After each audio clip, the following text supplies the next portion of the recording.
Okay, before I actually explain to you what will be the future trend of the retail industry, let's have a look on a few things, a few real cases that happen in the retail industry right now.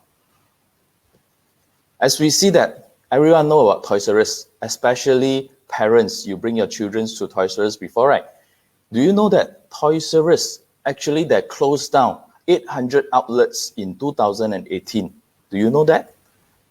And next, last year, September, Forever 21 closed down or declared bankruptcy and closed down how many outlets? 350 outlets worldwide, another few hundred outlets.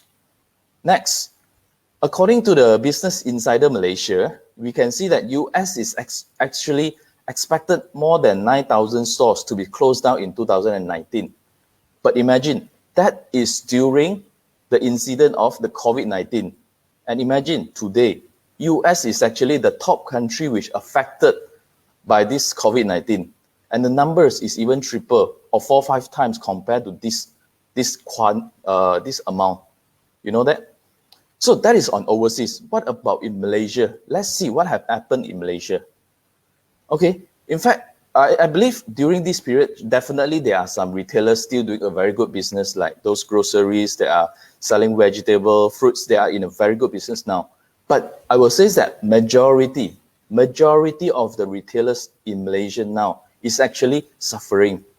And according to the studies, do you know that Malaysia retailer is actually expecting a sales drop of 50 to 80% sales drop during this COVID-19 period? All right.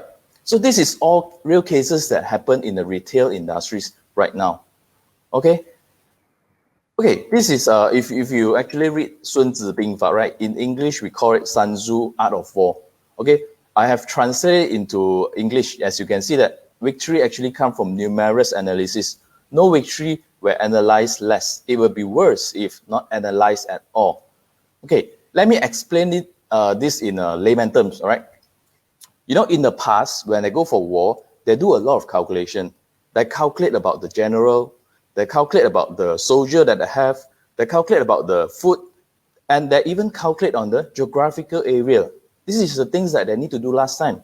But in business, I will tell you that a business is like a war.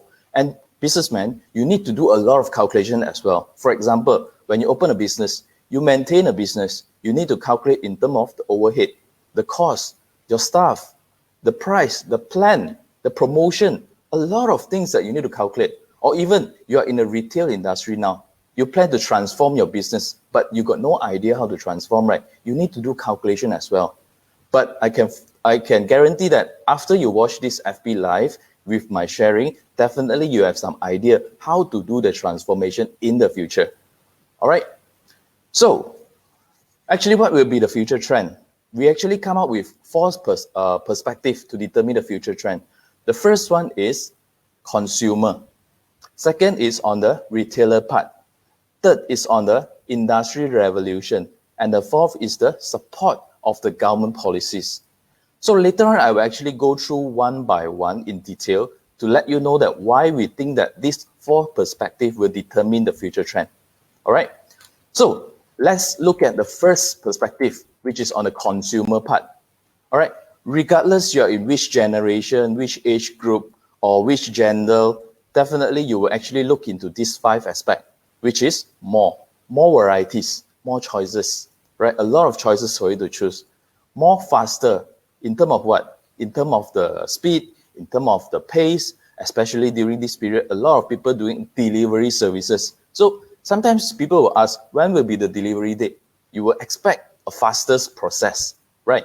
Third, better is in terms of the qualities, the quality of the product, the quality of the services. And last, then fourth, safe. Safe can be in terms of the time, can be in terms of the price, all right? And unique. A lot of people may ask, why unique?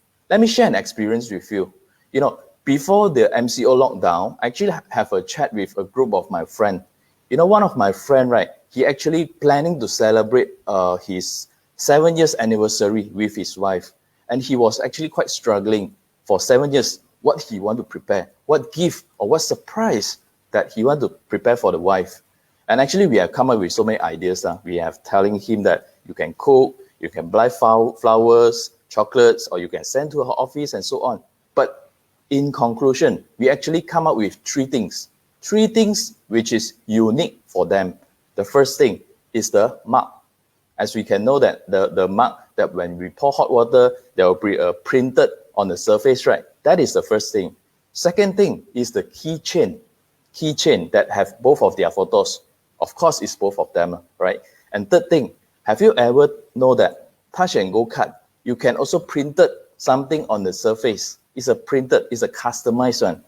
So why he actually decide these three is because when he said that when in the morning, his wife come down, they drink Milo or drink coffees, first thing, they see their photos. When they go out to work, they take the key, their photos is there. And imagine when they are driving, okay, the Touch and Go also showing their photos. So this is something unique for them. And after that, right, do you know that what he told us? Uniqueness actually bring the value. Uniqueness bring the memories for them. So do you see? I'm not sure whether my wife is actually looking at this live or not. Otherwise, I believe that after this FB live, he will ask me about some uniqueness that I give it to her. All right. Okay. As you can see, this is the five aspect. This is the five aspect of the consumer is expecting. Right. Let me see some of the example. What is this? This is actually the Alibaba Double 11 Festival. And do you know that during the time, they actually recorded 268.4 billion in a day. Have you ever think that why this figure, why this amount can be achieved in one day? To me, I actually come up with 2 points which relate to the expectation just now. The first one, safe. Safe is in terms of the price, right? The price will be cheaper compared to other day, compared to normal day, right? Second point, varieties, right? They have a lot of items, a lot of recommendation, a lot of similar product being recommended to them during this period while you're actually serving e-commerce website. So these two actually. So let's see another example which relates to now. Okay, before that, I'm so sorry that I wouldn't find similar articles that that have this topic, okay, in English or in Malay. That's why I do a translation over here. Okay, once I translate, do you know that what this means is high demand on delivery to overcome some of the customer unable to go out shopping. Okay, have you ever think that why this period, during the COVID-19 period, the delivery service is booming? Let's look at the things. First, better. Better in terms of what? In terms of the safety. Because our PM, our KKM department actually have announced or advised everyone, please stay at home, right? So safety is a main thing for a family. So I stay at home. Okay, this is the first thing. Second thing is in terms of the fastest. Especially, you can see that this diagram, this is actually selling of vegetables. Vegetables, this is considered fresh item, right? So as usually fresh item will be delivered within 1 day, unless you are doing those pre-order, okay? Okay, I can share with you that one of my customer actually, they are in groceries, they are selling vegetable, they're actually selling fruits. What their commitment, right? As long as the distance is 7 to 10 km, then the commitment time is 4 hours. This is what the customer is doing. This is why the delivery service is increasing. Right, let's see the last point. Safe. Safe over here is in terms of the time, the queuing time. I can tell you that I know 2 weeks ago, I actually went to NSK in the morning, 8:30. Upon I arrived the parking, I see there's a long queue. But no choice, I have to replenish some of the household product. That's why I have to queue. And can you imagine that before I entering the mall, I'm actually queue more than 1.5 hours. 1.5 hours just for queuing. That's why you can see, with all the delivery service, you can actually get rid of all these things, right? Okay, let's move on the next slide. Okay. Just now what we have mentioned, right, is on the first perspective, which is on the consumer, right? Second perspective, as I mentioned just now, is on the retailers. I think I have different feelings, right now, because previously when I show these slides and I show these slides over now, I have different feelings. Because last time when I showed these slides to some of the retailers, that think that my shop is still open, I still have sales, so that is just considered a threat for me because they still have income. But what about during this COVID-19 period? This is no longer a threat for them. To me, this is actually considered as a disastrous for them. Why I say so? Let's look at the point. The first, low flow of sales, the high demand of online purchase. Because during this period, you can't even open your shop, right? The sales, zero, or even a very low sales. Or even I can share with you that some of the shop like 99 Speed Mart, even they are open, right? You can see that some of the rack is empty. 2 weeks I have been went to this 99 Speed Mart. I want to buy this Julie peanut butter biscuit, but 2 weeks I couldn't find it because it's out of stock. So what I'm going to do is I can actually surf online and I found it, and imagine what happened. The delivery to my doorsteps is only took 7 days. So this is a trap. This is a disaster for the retailers in terms of the sales. Second point, cost increase, low revenue, right? During this period, some of the retailers, they can't open the shop because they are not an essential industries. So low revenue, or they even have zero revenue. But imagine, even your shop is not open, but your rental, you still need to pay. Your staff salary, you still need to pay, right? And the product cost, even though some of the supplier give you payment terms on certain products, but once the payment terms due, you still need to pay the suppliers, right? So this is in terms of the cost increase and the low revenue or even zero revenue. And let's look into the next one, geographical restriction. Traditionally, if we want to buy something in the retailers, we have to wait until the operation hour. During the operation hour, then only we can go to buy something, right? If the shop is closed, then what to do? We have to wait next day. This is in terms of the time.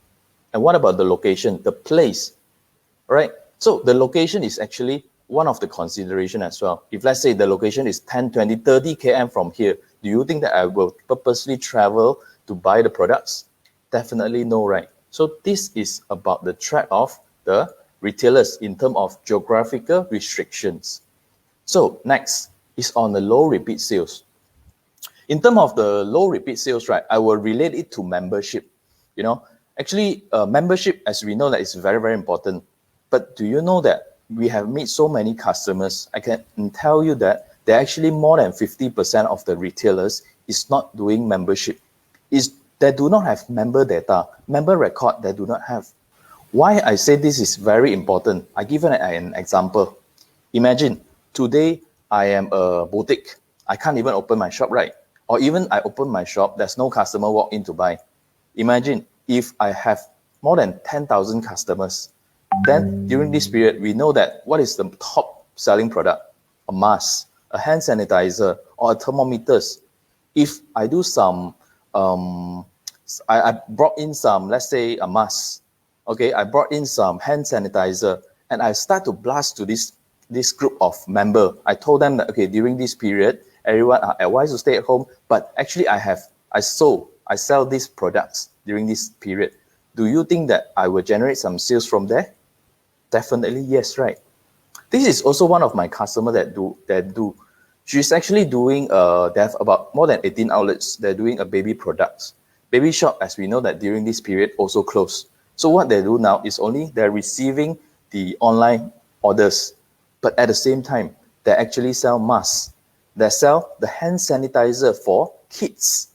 And I believe that during this period, definitely they will have some substitute income by selling these products. So do you see that the importance of the membership? So for businessmen, business owner, or any retailers, if you still haven't do membership yet, please consider to do it now. All right? That's not late. You still can do it now. Plan your membership program, plan your loyalty program. Then this is the things that you can do after the COVID-19 been released, release of the MCO, then you can start recruiting your members. Okay, so let's look at the fifth point, low productivity of staff. Okay, I believe that a lot of us, when we sometimes we go to the shop, what will happen? We ask some products, we ask some information of the products. Some of the staff will actually tell us, so sorry, sir, this is actually, I'm actually a part-time staff. I'm not too sure about this product, or I don't know about this product. Imagine, if you are the customers, you receive this kind of answer, will you still buy the things in the shop? Maybe a small group of people, yes, but I can tell you that majority of the people will not consider, right? So the staff is actually one of the threats for the retailers as well. And let's see the next point, lack of management data. Okay, as we know that data is very important, right? But a lot of the business owner, a lot of the managers made decision based on what? Do you know that a lot of people make decision based on feelings? Feelings. Okay, so for example, I give you one example that previously one of my customer that they're actually doing a hardware shop. As we know that hardware shop, actually they have more than few hundred thousands or more than 50,000 or 80,000 of items, right? So if you want to know that which item is the top selling product, at least I think you need a system. You need to see what is the total sales for the product and so on, right? But during the time, the managers actually did not stay in the shop. So what he do, right? He actually asked the staff, Mr. So-and-so, can you let me know that what is the top sales product for this month so that they want to do replenish? So after the staff give them some of the products information, right? He realized that in the end, he realized that not all the product is the top sales product, not the best selling products. So the cost is over there. He already purchased in, but can't sell out. Can you imagine that? So this is only one example. Another example is like, if you want to do an advertisement, you want to advertise something to the social media. So what you need to have? Let me show you this slide. You need to have some analysis record like this. Okay, so far this record shows that Facebook is the top social media website. Okay, second, YouTube. So you can actually base on this record to do analysis and come up with your advertisement plan to advertise in which platform. Okay, let me show you another more specific analysis like this. Just now, as we can see, the previous slide is Facebook always number one, right? But if let's say your product is actually targeting to the age group of 18 to 24, will it be Facebook? Definitely not. It's on YouTube. Because a lot of youngsters now, or some of us, we even ask some of the youngsters, what is your occupation? What you planning to do in the future? Some may even tell us, I want to be a YouTuber in the future. So can you imagine that age 18 and 24, their target is on YouTube.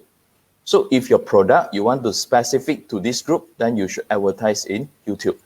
So this is just an example of the analysis record to tell you that how important is data. Okay? Okay, just now we have shared about something is on the threat to the retailers, right? And now let's go into more detail, which is on the impact of e-commerce on traditional retailers. Okay? The pricing strategies. Okay, for retailer, they have rental, they need to pay staff. So the product cost, definitely they will incur some of the charges inside, right? But online, you just need one platform. Am I right? You just need one platform to put your product. So the price is actually lower compared to the retailers. Next is on the wide range of products. Wide range of products. Imagine if today you are running a retailer's, you have only, let's say, 2,000 square feet of place. You can't put everything into the shop. Am I right? But in e-commerce, you can put various kind of products. As long as you are the platform, you can put whatever 10,000, 100,000 of items in the e-commerce website also can. Okay? So this two actually relates to my first slide. Remember, the customer, the consumer needs and expectation. First, price is on safe. Wide range of products is on varieties. Okay? So third, simple shopping process. Okay, e-commerce is so simple. You just need to go into Shopee, go into Lazada to register an account. then just put your products. Then for on the consumer side, they just need to have this account, place order and make payment. That's all. The process is actually simple compared to traditional retailer. What if I want to buy something on the retail side? What I need to do? I need to drive out under the hot sun, sometimes raining heavily, right? Then I need to find parkings. The process is even longer, even complex compared to online shopping. Fourth, customers review. Okay, I believe that nowadays when people shop online, they will first see the customers review before they place order, right? Imagine if today you are in a retailer side, you do not have any customers review. When you ask the cashier or the promoter, what about this product? How's the quality of this product? I can assure to tell you that the cashier or the promoter will tell you that this product is the best selling product. This product is the best ever selling product for the year. If you don't really buy it, then by next month, this price will be increased. I think a lot of you experience this, right? So the fifth point, after sales service. Okay, for online e-commerce, actually, they try to provide, in fact, they are provide very good after sales service to the customers, to the buyers. The reason is because they're afraid that if, let's say, the services is not up to the standard, people will give them a bad review, which is relates to my fourth point, customers review. Because bad review will actually affect their ratings. So this is an impact. This is the impact of e-commerce on the traditional retailers. All right. Just now I've explained about the threats of the retailers, the impact of e-commerce to the retailers. Then, do you think that traditional retailers will be eliminated? Traditional retailers will be closed down? My answer is no. But you must do and you need to do a transformation. You need to transform your traditional business. How to transform? Later I will explain further to you. All right.